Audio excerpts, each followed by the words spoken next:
Welcome to Rekha vlogs. கிராமத்து வாழ்க்கைனாலே ரொம்பவே அழகானது, அருமையானது, அமைதியானது, எந்த ஒரு பொல்யூஷனும் இல்லாமல் ரொம்பவே சுகாதாரமாக இயற்கையோட ஒன்றி நம்மளோட வாழ்க்கை ரொம்பவே அமைதியாக போயிட்டுருக்கும். அப்படிப்பட்ட அந்த வாழ்க்கையை விட்டுட்டு ஒரு சில காரணங்களுக்காக நம்ம நகரத்தில் போய் வாழ்கிறது மாதிரி தான் இருக்குது. வீட்டை சுற்றி மலைகள், மரங்கள், வயல்வெளிகள் ஓரத்தில் தான் எங்களோட வீடு இருக்குது. ரொம்பவே எப்போதுமே பசுமையாக, கண்ணுக்கு குளிர்ச்சியாக, பார்க்கவே ரொம்ப அழகாக இருக்கும். மனசுமே அமைதியாக போகிற மாதிரி தான் இருக்கும். எப்போதுமே நாங்கள் விவசாய வேலை அப்படி இருந்ததுன்னா நாங்கள் வீட்டுக்கு வந்துடுவோம். வந்து வேலைகள்லாம் முடிச்சுட்டு திரும்ப நாங்கள் கிளம்பிடுவோம். ஒரு நாள் 2 நாள் லீவ் போட்டுட்டு எப்போதுமே வருவோம். ஊரில் அத்தை மட்டும்தான் இருக்காங்க, மாமா இல்லை. அத்தை எல்லா வேலைகளையுமே தனியாக கவனிச்சிக்க முடியாது அப்படிங்கிறதுனால நாங்கள் ஊருக்கு அடிக்கடி வருவோம். இதுதான் எங்களோட வயல். தலைச்சத்துக்காக ஒரு சின்ன விதை வாங்கி அதை உழவு ஓட்டி நாங்கள் போட்டிருக்கோம். இது ஒரு அடி உரமாக பயன்படுத்தப்படும்.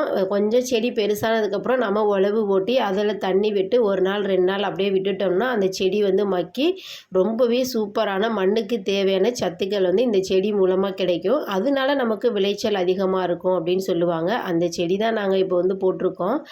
வீட்டில் ஒரு சில மரங்கள் மட்டும் வச்சுருக்கோம். கொய்யா மரம், மாமரம், தென்னை மரம், சப்போட்டா மரம், இந்த மரங்கள் மட்டும் வச்சுருக்கோம். அதிகமான பூச்செடிகள் நம்ம வீட்டில் இல்லை. அத்தை மட்டும் இருக்கிறதுனால பராமரிப்பு வேலை அதிகமாக இருக்கும் அப்படிங்கிறதுனால இப்போதைக்கு நாங்கள் சிம்பிளாகவே தான் இருக்கோம். எப்போதுமே விவசாயிகள் அவங்களோட சாப்பாட்டை அவங்களே உற்பத்தி செஞ்சு சாப்பிட்றதில் அவ்வளோ ஒரு சந்தோஷம். அவங்களும் சாப்பிட்டுட்டு மக்களுக்கும் விற்பனைக்காகவே அவங்களும் கொடுக்குறாங்க.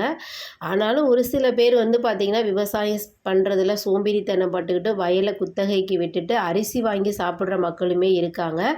இந்த வருஷம் நாங்கள் வெள்ளை பொன்னி தான் போடலாம் அப்படின்னு சொல்லி முடிவு பண்ணியிருக்கோம். சாப்பாட்டுக்காக 20 கிலோ நெல் வாங்கி ஒரு நாள் ஃபுல்லுமே ஊற வச்சு அதை ஒரு சணல் சாக்கில் கட்டி வச்சு தண்ணி தெளிச்சிட்டே இருந்தோம்னா சூப்பராக முளைப்பு வந்துடும்.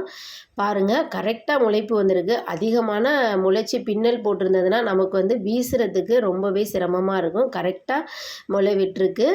அதுக்கப்புறம் நம்ம அதை சாக்கில் எடுத்துகிட்டு வந்துட்டோம் வயலுக்கு. வயலில் கொஞ்சமான ஒரு பகுதியை சேரடித்து வச்சுருக்கோம். அந்த இடத்துல பார்த்திங்கன்னா ஒரு மண்ணிலே பிள்ளையார் செஞ்சு அதுக்கு அரளிப்பூ, பத்தி, சாம்பிராணி எல்லாமே வச்சு வழிபடணும். முதல்ல பூமி தாயை, எங்களோட நாற்று நல்லா முளைச்சி வரணும்.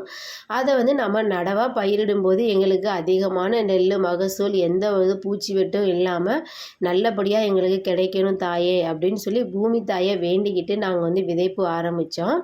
எங்களுக்கு முழுமையாக விவசாய வேலை தெரியாது. ஐயா தான் எங்களோட வயல் எல்லாமே கவனிச்சுக்கிறாங்க. நாங்கள் ஊர்லேயே இருந்தாலுமே இவங்க எல்லா வேலைகளையுமே பார்த்துப்பாங்க. அத்தை சொல்லிட்டாங்கன்னா போதும், கூடவே இருந்து எல்லா வேலையும் முடிச்சிருவாங்க. ரொம்பவே விவசாயத்தில் நேர்த்தியான ஒரு மனிதர்னே சொல்லலாம். எந்த ஒரு வேலையுமே கரெக்டாக செஞ்சு விளைச்சல் சூப்பராக கொண்டு வந்துடுவார். ஃபஸ்ட்டு விதை நெல் பாவையில் நாங்கள் பெருமாளை நினச்சி நாமம் போட்டுட்டு அதுக்கப்புறம் விதைப்புணல் ஆரம்பித்தோம். விதை நெல் ஆரம்பிக்கிறதுக்கு ஒரு இடத்துல சின்னதாக நம்ம பாத்தி கட்டி அந்த இடத்துல நல்லா உழவு ஓட்டி தண்ணி நல்லா விட்டு சேறு அடித்ததுக்கப்புறம் ஒரு நாள் விட்டு அதுக்கப்புறம் நம்ம முளைக்க வச்ச நெல்லை அதில் நம்ம பாவணும். பாவும்போது பார்த்திங்கன்னா ஃபுல்லுமே நம்ம அந்த வயலுக்குள்ளே இறங்கி பாவக்கூடாது அப்படின்னு சொல்லி ஐயா சொன்னாங்க. வயல் ஓரத்தில் ஒரு கால் மட்டும் வச்சுக்கிட்டு அந்த மாதிரி நம்ம நெல் பாவணும் அப்படின்னு சொல்லி சொன்னாங்க. ஏன்னா நம்ம ஃபுல்லுமே நடந்து பாவையில் பார்த்திங்கன்னா விதை நெல்லாம் ரொம்ப ஆழமாக போயிடும் சேத்துக்குள்ளே. முளைப்பு வராது, வர்றதுக்கும் லேட்டாயிரும். ஒரு சில விதைகள் வராமலே போயிடும். அப்படிங்கிறதுனால ஓரத்தில் ஒரு காலை வச்சு அப்படியே வயல் ஃபுல்லுமே எல்லா விதைகளையுமே நாங்கள் பாவிட்டோம். இது ஒரு முறையாகவும், இன்னொரு முறை பார்த்திங்கன்னா நடவு நடாமலே வயல் ஃபுல்லுமே சேரடித்து நம்ம வயலுக்கு தேவையான விதை நெல் மொத்தமாக வாங்கி ஊற வச்சு இது மாதிரி முளைப்பு கட்டி வயல் ஃபுல்லுமே விதைப்பு விதைச்சிட்டோம்னு வந்திங்கன்னா அதுவும் ஒரு நல்ல தூர் கட்டி அதுலேயும் நமக்கு நெல் மகசூல் நிறையவே கிடைக்கும் அப்படின்னு சொல்லுவாங்க. நாங்கள் அதில் பார்த்திங்கன்னா களை அதிகமாக எடுக்கிற மாதிரி இருக்கும். அப்படிங்கிறதுனால நாங்கள் எப்போதுமே இந்த முறை தான் பயன்படுத்துகிறோம்.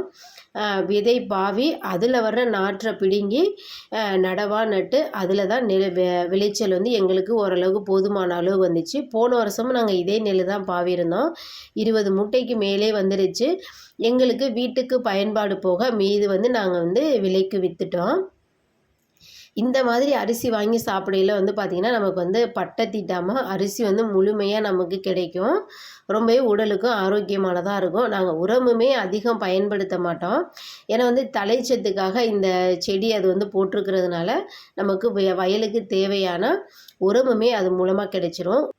இது கூட வந்து மாட்டு எருவும் அந்த குப்பைன்னு சொல்லுவாங்க. குப்பை உரமுமே வந்து அடி உரமாக போட்டு விவசாயம் பண்ணுறவங்களும் இருக்காங்க. இந்த வருஷம் நாங்கள் வந்து இந்த செடி தான் விதைச்சிருக்கோம். பூண்டு செடின்னு சொல்லுவாங்க. இது வந்து நல்லா தழைச்சி நல்லா பெருசாக வந்ததுக்கப்புறம் நம்ம வந்து உழவு வெட்டி 1 நாள் 2 நாள் அப்படியே மக்க விட்டுட்டு நல்லா தண்ணி விட்டு அதுக்கப்புறம் இன்னொரு உழவு ஓட்டி நம்ம வந்து நடவு நடும்போது பயிர் ரொம்ப செழிப்பாக நிறையவே நெல் விளைச்சல் வரும். அடுத்தடுத்து என்னோடய சேனலில் வீடியோஸ் விவசாய வீடியோஸ்லாம் நீங்கள் பார்க்கணும், நீங்களும் விவசாயத்தை தெரிஞ்சுக்கணும் அப்படின்னு நினச்சிங்கன்னா நம்ம சேனலை சப்ஸ்கிரைப் பண்ணி சப்போர்ட் பண்ணுங்கள். வீடியோ பிடிச்சிருந்தா லைக் பண்ணுங்கள். தேங்க்யூ.